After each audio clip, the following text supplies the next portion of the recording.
My name is Alan Reeves, and I'm 67 years old, a man who built his life and dreams with his own two hands, yet found himself facing a battle he never expected. A battle not against strangers, but against the people he once called family. What started as a quiet retreat by a peaceful lake turned into a war for control of everything I had worked so hard to create. The betrayal wasn't loud or sudden. It crept in quietly, wrapped in familiar faces and broken promises. It's a story about trust shattered, boundaries crossed, and a fight to reclaim not just a home, but my dignity. If you want to hear how this all unfolded, make sure to like and subscribe. I want to hear where you're watching from and what you think about standing up when those closest to you turn their backs. Leave a comment below. Your voice matters to me. My name is Alan Reeves. I'm 67, tall and lean with silver hair, once the chief architect of a major firm in Arizona. After my wife passed, I moved into the lakeside wooden villa in Flagstaff that we dreamed of retiring in. One weekend, I returned after spending 3 weeks at my greenhouse in Phoenix and found my daughter Vanessa and her husband throwing a barbecue party there. When I stepped in, she looked me dead in the eyes and said coldly, "You shouldn't come here anymore. This place belongs to my in-laws now." I stood still for a moment, frozen in the doorway of the home I had built with my own hands, watching smoke curl up from the grill out back while laughter floated from voices I didn't recognize.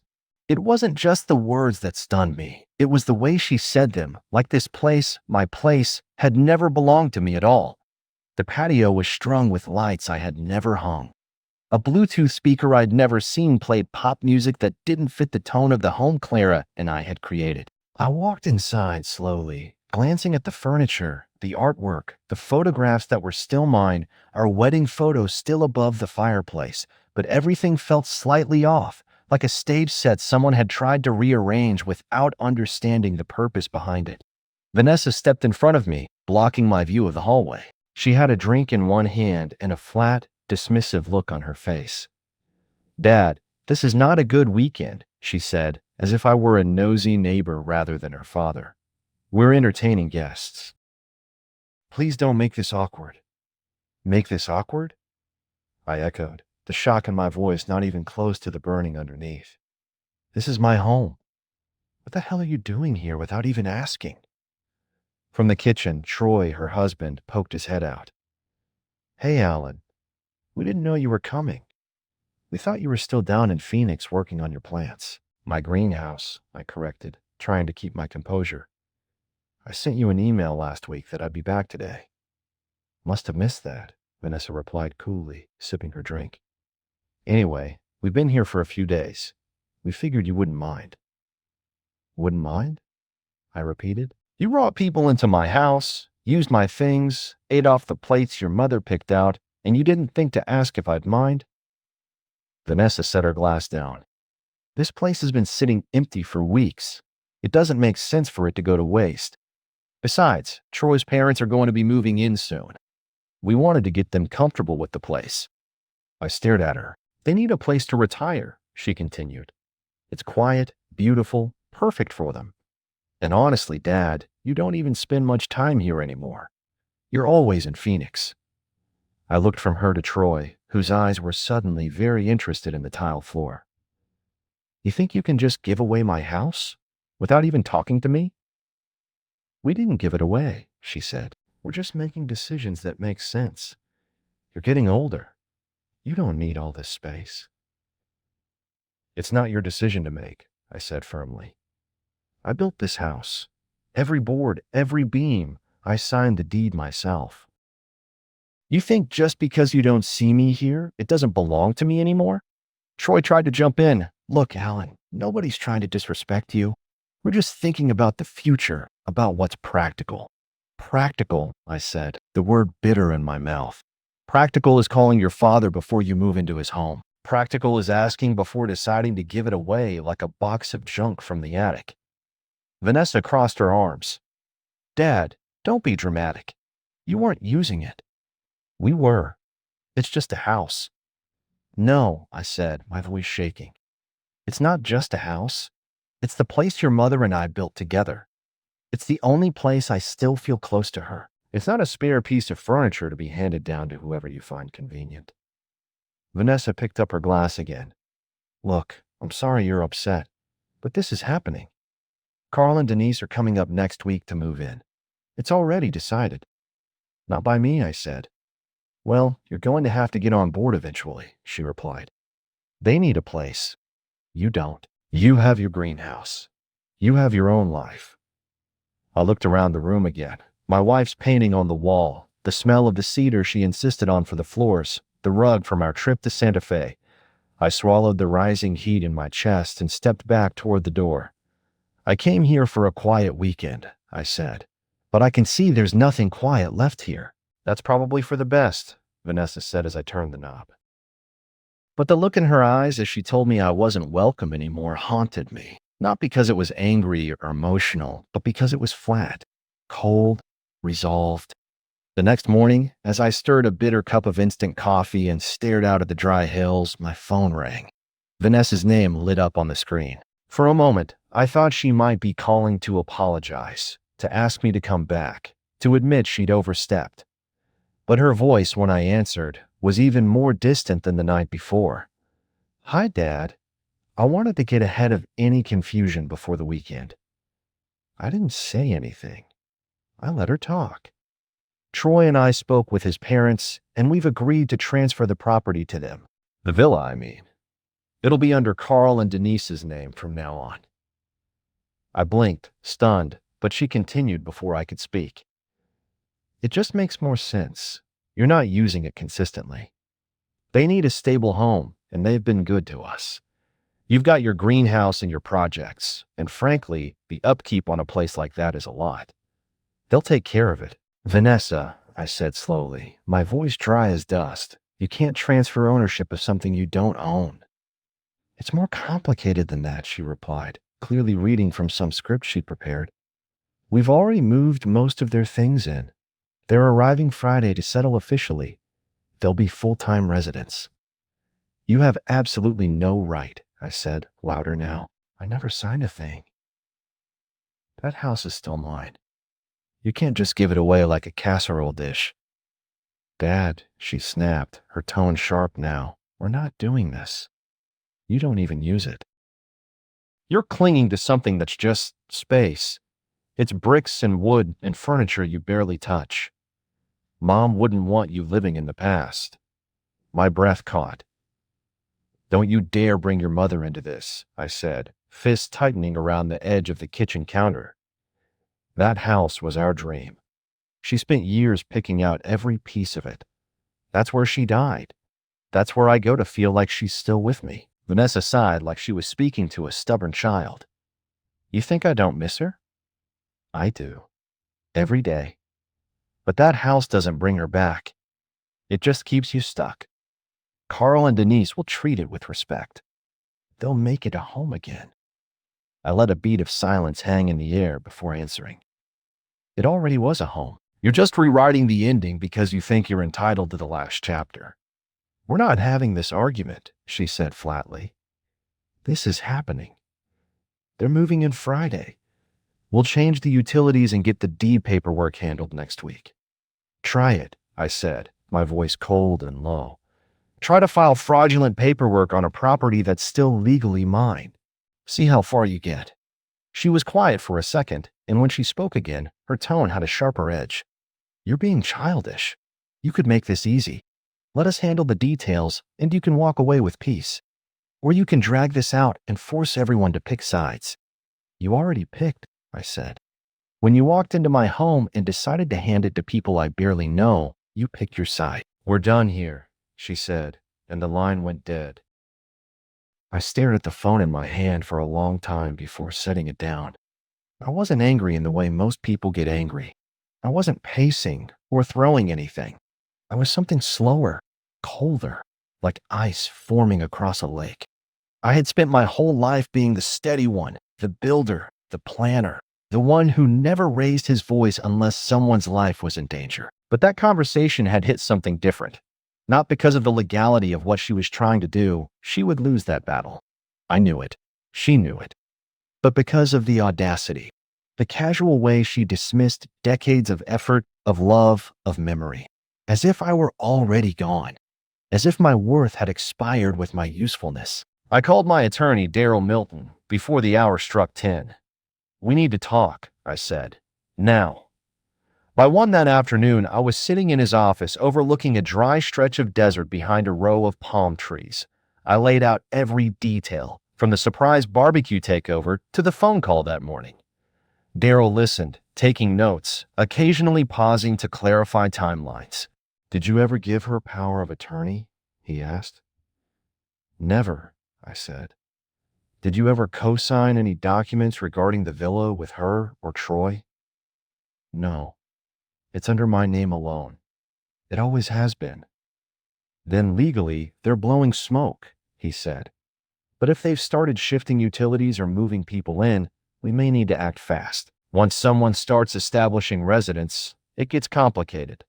Not impossible, but messy." I nodded.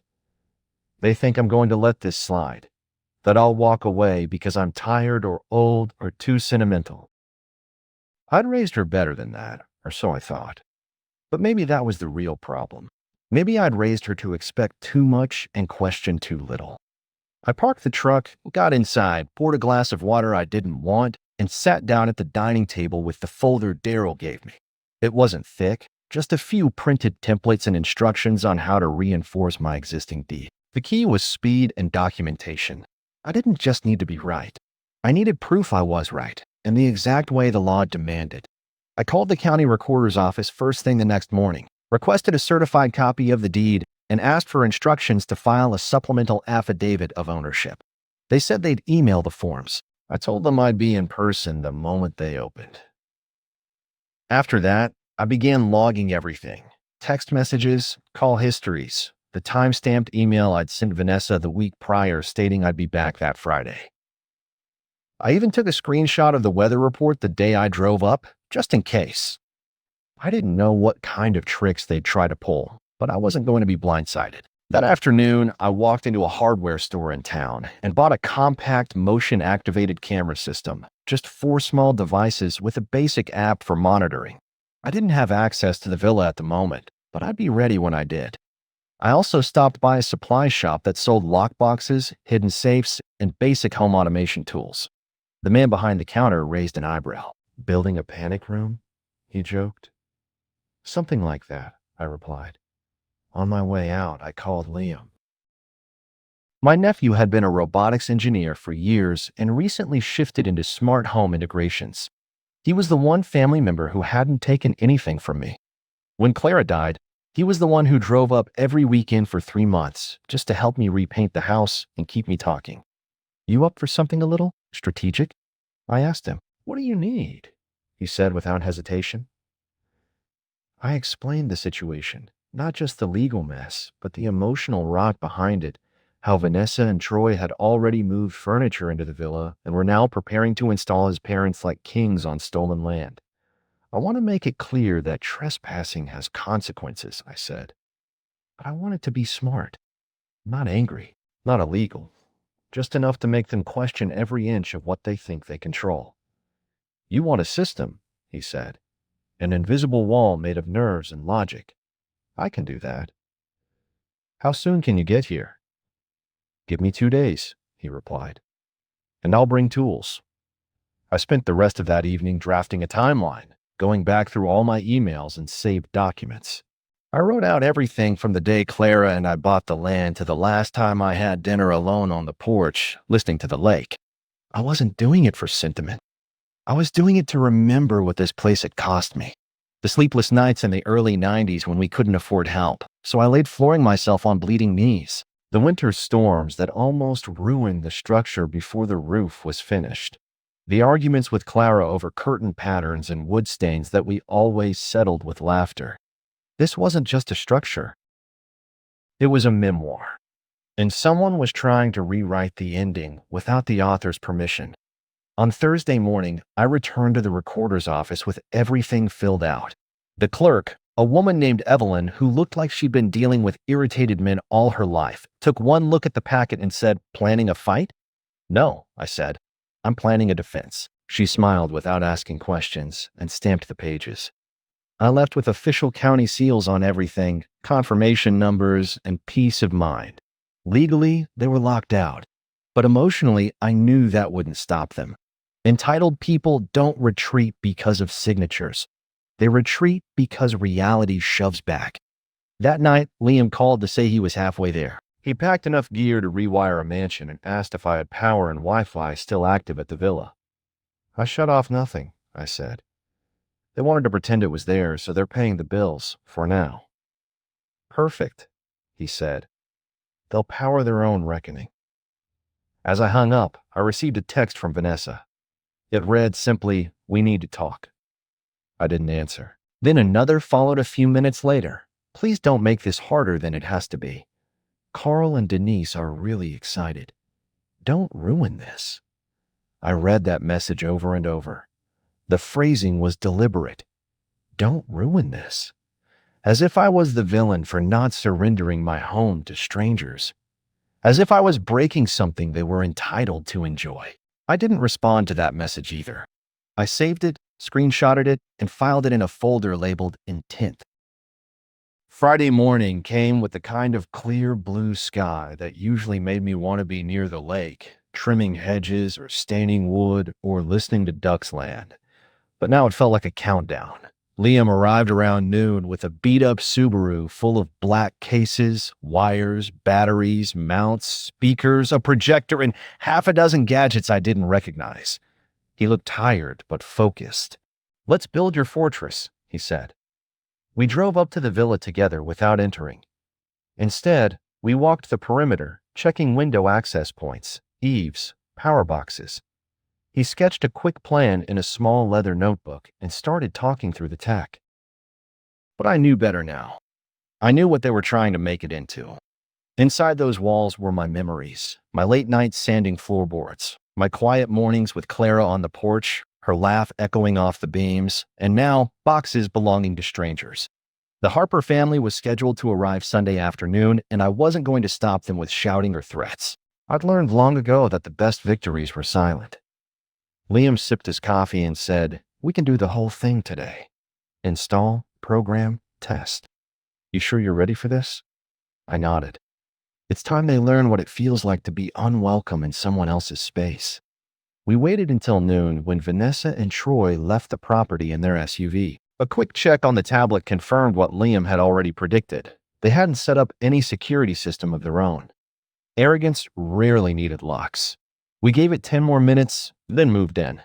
Liam carried 2 bags of equipment while I unlocked the front door with the original master key I never relinquished. The moment I stepped inside, the familiar scent of pine wood floors and lavender oil hit me like a wave, nearly knocking me back in time. I saw Clara's reflection in the kitchen window, even though I knew it was just mine. I shook the feeling and focused. Liam had already begun mapping the interior, walking briskly from room to room while holding a small scanner. "We'll place motion sensors here, here, and here," he said, pointing at the entryway, hallway, and base of the stairs. "This corner gets a mini projector. Voice triggers go in both main bedrooms and the living room. I'm thinking overlapping zones for the audio, random footsteps, whispering, creaks. Not constant. Intermittent enough to make them second-guess what they're hearing." I followed him, handing him tools and holding ladders as he worked. He moved like a surgeon, steady and exact. Within 2 hours, he had motion-activated lights installed that could switch from soft white to an aggressive strobe pattern. The projectors were hidden in ceiling molding, their lenses angled to cast distorted shadows that would appear to move when no one did. The audio units were so small they could be mistaken for air fresheners. All of it controlled from a single tablet or smartphone. "Now we add the personality," Liam said, sitting at the kitchen table with his laptop. "We'll program custom voice prompts into the speakers. Short, direct messages. No threats, just assertive warnings." I typed out phrases while he coded them in. "You are not the owner of this home. Exit the premises immediately. This is private property. You are not welcome here." His fingers moved quickly as he layered each message with sound design, ambient static, low-frequency hums, overlapping echoes. I tested one in the hallway. The moment the sensor detected me, The speaker crackled and a hollow voice rang out. "This home does not belong to you." I flinched despite knowing it was coming. Liam grinned. Perfect. Next came the water system. Using smart valves, Liam programmed the plumbing to burst on full pressure 10 seconds after a second motion detection. Showers, faucets, even the outdoor hose spigots. "They'll think the place is possessed," he said, "or just wildly malfunctioning. Either way, they'll bolt." We worked until dusk, wiring and programming, calibrating every device to respond exactly as planned. Liam ran full diagnostics twice. By the end of the night, we sat on the back porch with a tablet between us, watching the system go through its simulation: motion, voice, light, sound, water. Each part flowed into the next like a theatrical performance. "It's not illegal," I said aloud, partly to reassure myself. "Not even close," Liam replied. "You're using off-the-shelf automation in your own home. It's just a little intense."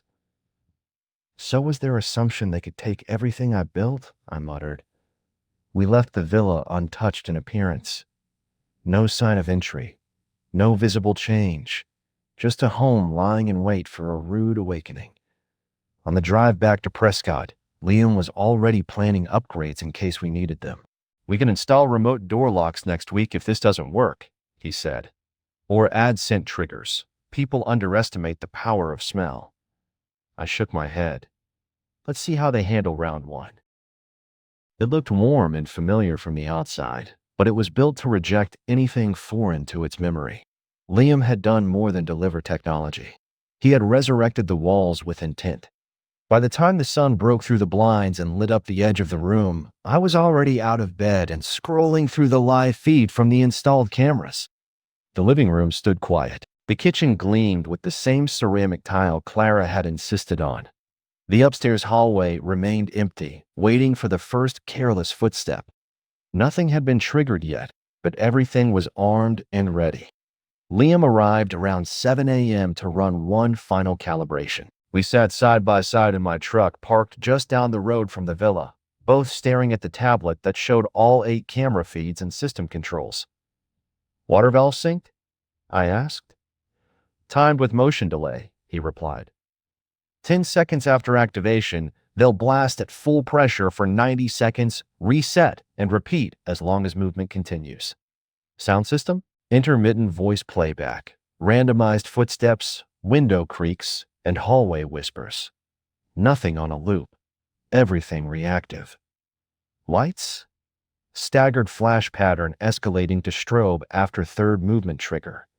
They'll think the place is going haywire. I nodded slowly. "Good." He hesitated, then said, "You still sure about this?" "I was sure the moment my daughter gave my house away to strangers," I said. "They need to understand they're not walking into someone's gift. They're trespassing in someone's life." He didn't push back. He didn't need to. Liam understood boundaries, especially ones built with love and labor. By 10 o'clock, the Harper family had arrived.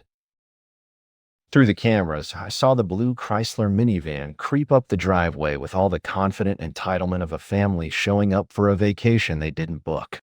Vanessa stepped out first, dressed casually like it was just another weekend away. Troy followed her, lifting a suitcase out of the trunk, while an older man and woman emerged from the back. Carl and Denise Harper. I'd met them once. They'd shaken my hand with the kind of grip that came from needing something they weren't willing to earn. Carl looked around the property with an air of ownership already forming in his posture. Denise was smiling, soaking it in like it belonged to her. They walked up to the porch, bags in hand, and Vanessa turned toward them with arms spread wide, gesturing toward the door like a game show hostess. She unlocked it with a key I recognized. One of the spares I'd given her years ago when Clara got sick, meant for emergencies, never returned. They stepped into the foyer like royalty crossing a threshold, not once glancing at the small security sign Liam and I had planted discreetly near the doorbell. "Smart home systems active. Controlled remotely. Enter at your own risk." A warning, not a threat. Within the first 10 minutes, they explored the downstairs, opened the fridge, adjusted the thermostat, and flopped onto my couch as if they had bought it at auction. Vanessa gave them a full tour, pointing out details she had no hand in creating. She was narrating my history like it was hers. I could feel my knuckles tighten just watching her. Carl nodded in appreciation. Denise snapped a photo of the kitchen, and Troy followed behind carrying two more bags like a bellhop. It wasn't until the fourth motion detection event, when Carl walked from the kitchen into the hallway, that the system began its soft reaction. The hallway lights flickered briefly, then returned to normal. He paused and looked up, then shook his head like he'd imagined it. A few minutes later, Vanessa moved through the living room. The speaker near the bookshelf crackled faintly, and a low static hum filled the room for 4 seconds. She didn't say anything, but she turned around. Denise, now upstairs, passed the sensor near the master bedroom doorway. The ceiling projector activated for the first time, casting a barely perceptible shadow across the far wall. It moved just slightly out of sync with her body. She froze, then shook it off. I could see the confusion building already. By lunchtime, all four of them had experienced at least one isolated anomaly: light stutters, brief audio clips, unexplained creaks in the hallway. None of it enough to force them out, but enough to break their sense of control. After dinner, the temperature inside began to drop slightly. The thermostat had been programmed to reset without warning. Carl complained. Troy fiddled with it, but got no result. At 9 p.m., the second phase initiated. The living room lights dimmed unexpectedly, and the speaker above the mantel declared in a calm, mechanical voice, "This property is protected. Please vacate." Carl jumped. Vanessa called out, "It's probably just Dad messing with the settings from his phone. Don't worry about it." She had no idea. This wasn't a setting. This was a sequence. By 10 p.m., they were visibly unsettled. I watched as they moved more cautiously, looked over their shoulders, spoke in lower voices. Denise refused to go upstairs alone. Troy tried rebooting the router. Carl checked the fuse box. Vanessa sent me another text. "If this is you, grow up. You're not scaring anyone." I didn't reply. The system did. At 10:30 p.m., when they finally settled into their bedrooms, the house came alive. A programmed delay of 30 minutes gave them just enough time to fall into light sleep. Then, motion sensors triggered the full pattern: cascading lights, projection overlays of flickering shadows moving through walls, synchronized footsteps from multiple speakers, soft whispers in the corners of each room, and the voice, always the voice, reminding them, "This is not your home." The audio triggers were on standby. The water system was primed, pressure-checked, and synced with the motion modules. The projectors had already been tested 3 times without fault. Every element of that house was ready. I wasn't there to confront anyone face to face. I had no intention of yelling or pleading. My voice wasn't needed anymore. The house would speak for me. At 2:28 p.m., right on schedule, a dark blue Chrysler minivan appeared on the driveway camera. I recognized it from last year's family gathering, the one where Vanessa barely said a word to me, and Carl spent most of his time asking how much the property was worth. The minivan pulled up with slow confidence, like it belonged there, like the road itself had been paved for its arrival. Vanessa got out first. She wore sunglasses and a denim jacket, her hair pulled back tight like she was prepared for some casual weekend cleanup. Troy stepped out from the driver's side, already looking around with the smug posture of a man playing landlord. The side door slid open, and Carl stepped out with a slight grunt, followed by Denise, who immediately pulled a cardigan tighter around her shoulders like she was already taking mental ownership of the breeze. From the tablet, I could hear their voices clearly through the porch mic. "It's even more beautiful in daylight," Denise said. "You're going to love this place," Vanessa replied. "It's calm, it's quiet, and it's all ours now." My jaw clenched, but I said nothing. I watched. Troy opened the rear of the van and pulled out 3 suitcases and a pair of large plastic storage bins. Carl grabbed a folding chair and a rolled-up welcome mat. Denise took a small lamp wrapped in a towel. They weren't visiting. They were moving in. Vanessa led the group to the porch, where the warning sign Liam and I had mounted 2 days ago still stood. Bold black lettering on brushed aluminum, "This property is equipped with a smart home monitoring system. Use caution." Carl looked at it and scoffed. What's this supposed to be? Just Dad being dramatic, Vanessa said with a wave of her hand. He probably thought it would scare us off. Just ignore it. Troy chuckled. He's not going to do anything. We're already here. He reached into his pocket and pulled out the key. The one I gave Vanessa during Clara's final hospitalization. The one I asked her to return 3 separate times. He used it now, turning the lock as if sealing a deal. The door opened, and they stepped into my villa like they had earned it. For the first hour, the house remained still. The system was in observation mode, designed to let them settle in before the true response began.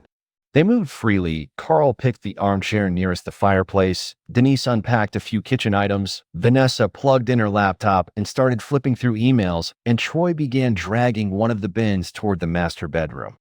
They joked. They snacked. They opened the refrigerator and poured glasses of juice from a carton I hadn't bought. They acted like owners, like conquerors after a successful campaign. The camera in the kitchen caught Denise wiping down the counter with one of Clara's old embroidered towels. Vanessa opened the linen closet and pulled out the quilt Clara's sister had hand-stitched as a wedding gift. She tossed it onto the couch like it was a beach blanket.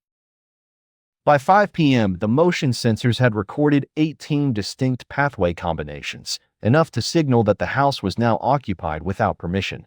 The program timeline began to initiate. The first flicker of change occurred in the living room. The lights dimmed briefly for 2 seconds, then returned to normal. Carl looked up, noticed, but said nothing. 15 minutes later, a soft creaking sound played from the rear hallway speaker, followed by a faint whisper that said, "You shouldn't be here." Denise paused mid-step, turned, squinted, and then shook her head as if dismissing her own imagination. Troy laughed when she mentioned it. "It's probably one of those mood sound things Dad installed," he said. "It's fine." At 6:12 p.m., when Vanessa opened the bedroom closet, the projector triggered for the first time. A shadow, shaped like a figure, but distorted and slow-moving, appeared across the far wall and vanished. She screamed. Troy ran in, saw nothing, and dismissed it. "It's probably just a trick of light. Relax." The system recorded increased heart rate through audio feedback. Every minute after that was designed to build doubt. Lights in the kitchen pulsed gently when Carl walked through with a cup of tea. The speakers played a floorboard creak behind Denise as she brushed her hair in the upstairs hallway. The voice reappeared in the living room, calm but firm, stating, "This house is protected." By 7 p.m., they were on edge. The laughter was gone. The conversations became clipped. They began looking behind themselves. Doors were checked twice. Windows were shut with more force. Troy attempted to reset the thermostat after the temperature dropped unexpectedly by 5 degrees. The system denied access. At 8:30 p.m., after dinner dishes were stacked and everyone attempted to settle down, the second phase began. Lights flickered in a calculated pattern across the house. Entryway, kitchen, hallway, master bedroom. The speaker in the downstairs hall said, "Unauthorized presence detected." Denise jumped up from her seat. Vanessa tried to laugh it off, but her voice cracked. "Dad is doing this," she said. "He's watching us right now." She pulled out her phone and tried calling me. I watched her name flash on my screen. I didn't answer. I turned the volume down and waited. Troy tried the breaker box. Nothing happened. The backup batteries Liam installed kicked in silently. The system never blinked. At 10 p.m., when everyone had finally retreated to bedrooms and attempted to sleep, the system initiated its final calibration. The voice returned every 6 minutes. "You are not the owner of this home. Leave now." Warning, trespass protocol active. The strobe lights began. Water erupted from every sink. Showers burst with pressure. The speakers screamed overlapping footsteps in hallways. Doors slammed via pressurized air pulses. The projector displayed flickering figures in the upstairs hall. Panic exploded. Denise screamed. Carl slipped on the wet floor near the bathroom. Troy shouted for everyone to grab their things. Their car had fled down the driveway late the night before, headlights cutting across the trees in a panic, leaving behind only muddy tire tracks and one overturned bin they never stopped to retrieve. My home was empty again, untouched except for the shallow footprints of entitlement scattered across the hardwood floors. But I knew it wouldn't last. I knew Vanessa. She never accepted silence as a conclusion.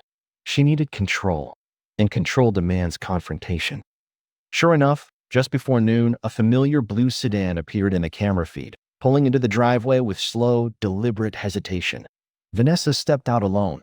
No Troy, no in-laws. Just her, dressed in black jeans, a pale sweater, and sunglasses, holding her phone like a shield in one hand and a tote bag in the other. She looked around before approaching the porch. She didn't try the door. She stood in front of it and stared at the warning sign Liam and I had installed, the same sign she mocked before. This time, she read it. Her shoulders squared, and she rang the doorbell. The camera on the door picked up her face perfectly. Anger, confusion, and something else underneath. Something she couldn't hide anymore. Fear. I watched from the truck, the tablet resting on my knees, the engine off. I didn't move. I didn't answer. The system didn't activate either. It was programmed to wait until a second entry attempt before responding. But she didn't try to enter. Instead, she walked around the side of the house, her movements unsure. She stopped halfway between the porch and the backyard and pulled out her phone. A few seconds later, it rang. My name lit up on the screen. I waited until it stopped ringing. She called again and again. The fourth time, I answered. I said nothing. She exhaled sharply. Dad. Her voice cracked. What did you do? I didn't speak. I wanted her to feel the weight of the question, not rush to fill it with excuses. They're traumatized, she continued. Carl thinks you're insane. Denise won't stop crying. Troy refuses to come back here. Another pause. Then softer. What did you install in the house? Still, I didn't say a word. She finally broke. You scared me too, she said.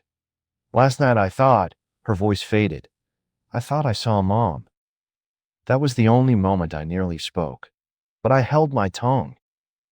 I needed her to sit in the reality she helped create, not escape through nostalgia. You went too far, she whispered. You made your point. Congratulations. You win. She ended the call without waiting for a reply. I watched as she stood there another minute, unmoving, then turned and walked back to her car. She didn't drive off immediately. She sat in the driver's seat, gripping the wheel, staring at the house like it had betrayed her. After 5 full minutes, she started the engine and pulled away, slower this time, as if unsure she had the right to use the road. I didn't move until the dust settled. I waited another hour before returning to the villa. I parked near the woods and entered through the back entrance, the original key still snug in my palm. Inside, everything was as it should be. No water damage, no broken furniture, no signs of forced departure. Just a faint smell of damp clothes and the echo of unfamiliar voices now gone. I walked the room slowly, letting each one remind me of what had been saved. The master bedroom still held Clara's scarf draped over the mirror. The kitchen windows still caught the afternoon light in the same slant it always had. I opened the windows and let the breeze cleanse what was left. Liam joined me 2 hours later to dismantle most of the hardware. We removed the projectors, the auxiliary speakers, the strobe lights. He packed everything with care. You want to keep the motion sensors and door alerts? He asked. Yes, I replied. And the main voice system. Just keep it subtle. Understood, he said. We worked in silence for a while. Then he looked up. She'll come back again. The tone had changed. No more passive-aggressive texts, no more pleading voicemails. Vanessa had officially shifted from guilt to retaliation. I opened the envelope carefully and pulled out a neatly typed 3-page letter threatening legal action for emotional distress, intentional harassment, and psychological manipulation using concealed home automation technology. It accused me of creating an unsafe environment, violating familial trust, and endangering her guests' well-being. The letter demanded that I cease and desist all future interference with the property, vacate the premises, and agree to a mediation meeting within 14 days or face civil litigation. At the bottom was her signature, Vanessa Reeves Harper, in bold black ink. as if reclaiming a name that once meant something. I folded the letter, returned it to the envelope, and placed it on the table beside the other stack of betrayal. I didn't call her. I didn't respond to the law firm. I went for a walk instead, down to the old road where Clara and I used to bike on cool evenings, the one lined with birch trees that had started leaning slightly from years of wind. I let the letter sit in my back pocket as I walked, like a pebble I refused to throw away just yet. That evening, I called Liam. He listened as I read the letter to him, word for word, pausing only once to laugh when I got to the phrase unlawful domestic haunting. Is that even a legal term? I asked. Not in any state I've heard of, he said. She's trying to rattle you. She's succeeding. What are you going to do? Nothing, I said. At least not yet. But I wasn't doing nothing. I was watching. I began keeping a written log of everything. Every text, every missed call, every time I saw her car cruise slowly down the road near the villa, just close enough to make her presence known but never enough to trespass. She wanted to provoke something she could document, something she could spin, but I wasn't going to give her that satisfaction. I spoke to a lawyer of my own, an old friend from the days I still drew up blueprints for other people's dreams. His name was Alden Perry, and he had a quiet kind of intelligence that made you listen even when he wasn't trying to impress. I showed him the letter, gave him the backstory, explained how Vanessa and Troy had slowly rewritten the narrative of ownership while I grieved and retreated. Alton read through every word, then leaned back in his chair and said, "You didn't break a single law." "Not even by using voice triggers?" I asked. "Not if you installed them in your own home," he replied. "You didn't threaten violence. You didn't record them without notice. You used your existing property infrastructure to deter unauthorized entry. If anything, she's the one on shaky ground." "What about emotional distress?" "That's not illegal," he said. "It's unpleasant, but it's not a crime." I exhaled slowly. "She'll escalate. She always does." "Then let her," he said. "Let her file. Let her go public. The more noise she makes, the more attention it draws to the fact that she tried to take something from you that was never hers." I thanked him and left the office with a strange sense of clarity. Not victory, not yet, but direction. That night, another letter came. This time from a local property records office. A formal request to clarify the ownership deed of the villa. Apparently, someone had submitted a claim suggesting I was no longer the sole title holder, that the property had been verbally transferred to a family trust controlled by Vanessa and her husband. I sat at the kitchen table with the paper in hand, staring at the absurdity of it. No documentation, no recorded deeds, just a suggestion wrapped in legal formatting, hoping I'd fold. I didn't. I printed out every document I had, including the original purchase agreement signed by Clara and me, the renovation permits with my name on them, the final tax receipts, the insurance documents, and the maintenance invoices, all addressed to me and me alone. I mailed everything back with a note that read, "This property has not changed ownership. Any claims otherwise are false and unsupported." Liam helped me back up all the files to 3 different drives. He added another layer of encryption to the security system. "If they want a war, they picked the wrong architect," he said. The next morning, Vanessa called again. Her voice was sharp, brittle like thin glass. "You think this is over? You're not going to win, Dad."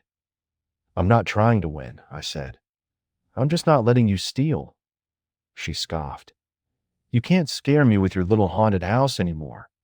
We'll see how brave you are when this goes public." "Then take it public," I said calmly. "Let the world know you tried to evict your grieving father from his own home." She paused, and I could hear the calculation shifting. She hadn't expected me to be unshaken. She had expected weakness. "You've changed," she muttered.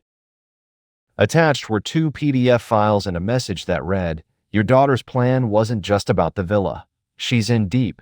You deserve to know the rest." I opened the first file and scanned the text. It was a scanned copy of a loan application submitted by Vanessa and Troy, dated 8 months prior, listing the villa as collateral for a business expansion, an upscale bed and breakfast venture tied to one of Troy's old fraternity brothers. The document was signed digitally, forged in my name. The second file was worse. It contained a series of emails between Troy and a local real estate developer. They discussed timelines, potential renovations, return on investment projections, and a proposed name for the place, the Reeves Retreat. They weren't planning to keep the house. They were planning to gut it, repaint it, slap on a corporate name, and turn my history into a revenue stream. I dropped the phone on the table and just sat there. My hands were still. My breath, for a moment, vanished. It wasn't about family. It wasn't even about resentment or rebellion. It was theft, plain and deliberate, backed by calculation and masked as entitlement. Mike sat down across from me, watching. "Who sent it?" I asked. "No idea, but they copied me too. And I've got a feeling it wasn't an accident." We stared at each other for a while. Then I stood, grabbed my coat, and walked outside into the sharp autumn air. The trees had already started to turn gold, leaves scattered across the gravel. I walked the perimeter of the property, my boots crunching down on memories, and tried to piece it all together. 8 months ago would have been right around the time Vanessa started visiting more often, bringing Troy along, asking casual questions about the upkeep, the taxes, the structure of the ownership. She'd asked if I ever thought about putting the house in her name someday. I remember brushing it off, thinking she was just curious. I didn't know she had already signed my name to a document that could have destroyed everything Clara and I built. The betrayal sat heavier now. It wasn't just emotional. It was criminal. That evening, I called Alton and forwarded him the files. He reviewed them within the hour and called me back. "They're damning," he said. "Forgery is a felony. If we can trace these back to her or to Troy, they'll be in serious trouble." "But the sender's anonymous," I said. "Can we use this?" "Not as primary evidence," he replied. "But as a lead?" "Absolutely. We can subpoena the origin if you decide to press charges." I hung up and paced the living room for a while, the same floor that Vanessa once tiptoed on with her baby blanket dragging behind her. Now it felt like a crime scene. I didn't want to believe it, but the proof sat in my inbox. And that anonymous sender, they knew everything. Late that night, I received another message. This time it was a text from a number I didn't recognize. It read, "I was part of it. Not anymore. She crossed too many lines." That was all. No name. But the next morning, when I went into town for supplies, I saw her, standing near the farmer's market stall, arms crossed, nervously scanning the crowd, was Alyssa, Vanessa's college roommate. She spotted me before I could turn away and walked up fast. "Mr. Reeves," she said. I sent the files. I stared at her. "Why?" She looked down. "Because I helped her at first. She told me you were slipping, that she was worried about your memory, your stability. She asked me to help file some paperwork. Said it was just to protect you. I believed her. Until I saw the loan agreement. And the emails." "Why now?" I asked. "Because she planned to go public this week," Alyssa said. "She's been talking to a local journalist, spinning a story about elder abuse and emotional manipulation. She wants sympathy. She's trying to ruin you before you can speak." I swallowed hard. "Why tell me this?" Alyssa hesitated. "Because I loved this house. And because I know you built it from nothing. You deserve to keep it. And she doesn't deserve to get away with this." I thanked her quietly and left without saying more. That night, I made a choice. I sent Vanessa a message. Just one line. "You need to come to the house. Tomorrow.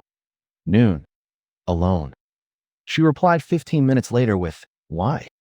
I wrote, "Because you need to see what I know." The next day, she arrived. No sunglasses, no bravado, just a tired face and the same tight mouth I remembered from her teenage years. I sat her down in the living room, placed the printed emails and the loan document on the table, and watched her face change. She didn't deny it. She didn't cry. After Vanessa's departure that day, the villa felt heavier, as if it carried the weight of all the years of memories and battles fought within its walls. I spent the next morning walking through every room, running my fingers over the polished wood, breathing in the scent of cedar and pine that Clara had loved so much. It was quiet, but it wasn't empty. This house held stories of laughter, grief, hope, and now, resilience.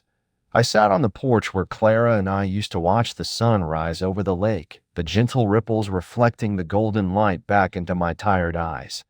It was here I realized that protecting something isn't always about holding on with clenched fists or shouting louder than anyone else. Sometimes protection means letting go of what you thought family should be and standing firm in what family must be: respect. Over the next weeks, I worked with my attorney Alton to file official challenges against the fraudulent loan and document tampering Vanessa and Troy attempted. The courts moved slowly, but I had patience now. Years of business had taught me that the longest fights were often the most meaningful. I also took time to repair the villa's systems, removing the intense deterrents Liam and I had installed, replacing them with simple, respectful security measures that honored the home's history rather than turning it into a fortress. In the process, I invited a few neighbors over for a small gathering, something Clara would have loved, a chance to breathe life and warmth back into the walls. Vanessa never showed.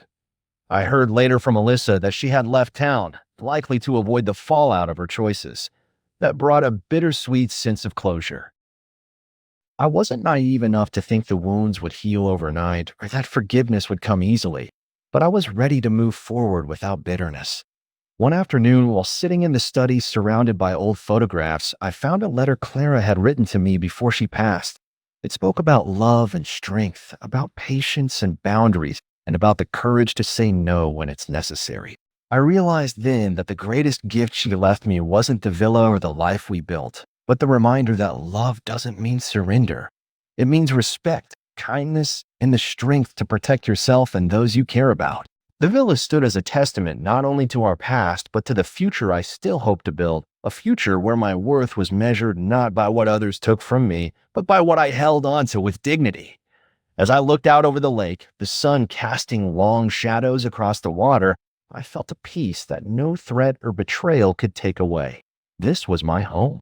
This was my life, and I would guard it with everything I had, not just for myself, but for the memory of those who loved me and for the man I had become.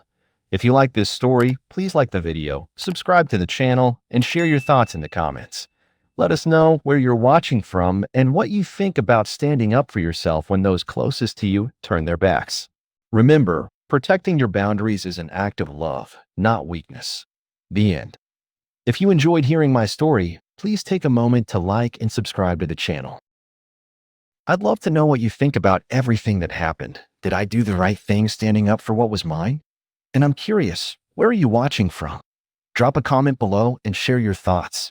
Your support means a lot to me as I share these experiences, and hearing from you helps me keep telling stories that matter.